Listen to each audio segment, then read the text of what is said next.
لیکن یہاں بات پھر بھی کہہ رہا ہوں، میں اہل سنت والجماعت سے کہہ رہا ہوں، ایسے میں ان علماء سے گزارش کروں گا جن کے دل و دماغ میں اتحاد امت کا جذبہ نہیں، بلکہ اتحاد امت کا، ان کے دل و دماغ میں اتحاد امت کا جذبہ نہیں بلکہ ان کو اتحاد امت کا ہیضہ ہوا ہے۔ جو لوگ صحابہ پر علل اعلان تبرہ کرتے ہیں، گالیاں دیتے ہیں، ہمارے بعض علماء ان کو جا کے امامت کرواتے ہیں۔ انا للہ و انا الیہ راجعون۔ پھر ہمارے لوگ بھی اتنے صم بکم عمی فہم لا یعقلون ہیں، تبصرے سے گریز کرتے، کیوں؟ بڑوں کی اولاد ہیں۔ انا للہ و انا الیہ راجعون ثم انا للہ و انا الیہ راجعون۔ بڑوں کی اولاد کے لیے معاف ہے۔ آپ کا فتویٰ صرف کمزور لوگوں کے لیے، آپ کا فتویٰ صرف غیر مشہور مولویوں کے لیے کہ بس وہ آئیں تو ان کو اپنے فتوے کی چھری کے نیچے رکھ کر حلال یا حرام کریں۔ جب آپ کے بڑوں میں کی اولاد میں سے کوئی کرے آپ آنکھیں بند کر لیتے ہیں، کیوں؟ آپ کا رویہ، آپ کا فتویٰ سب کے لیے یکساں کیوں نہیں ہے؟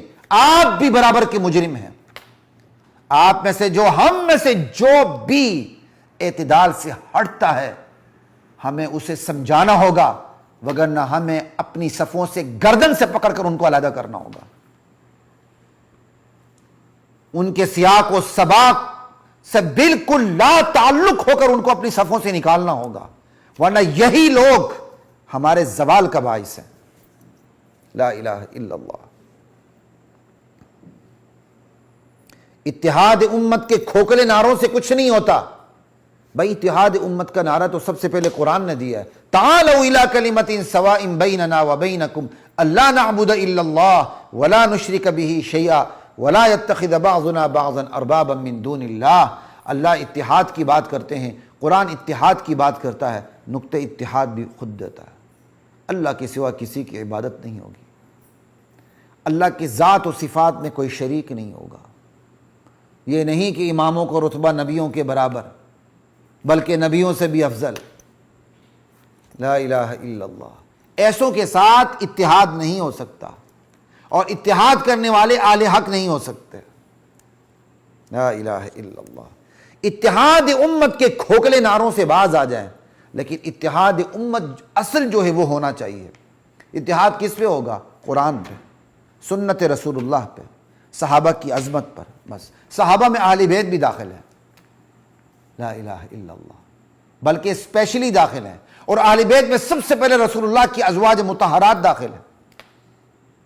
ان تمام حقائق کو نظر انداز کرتے ہوئے تبرہ کرنے والوں کے ساتھ اتحاد امت کے عنوان سے کھڑے ہونا، ان کا پشتیبان بننا، یہ اللہ کی بارگاہ میں ناقابل برداشت ہے۔ یہ بات یاد رکھیے گا۔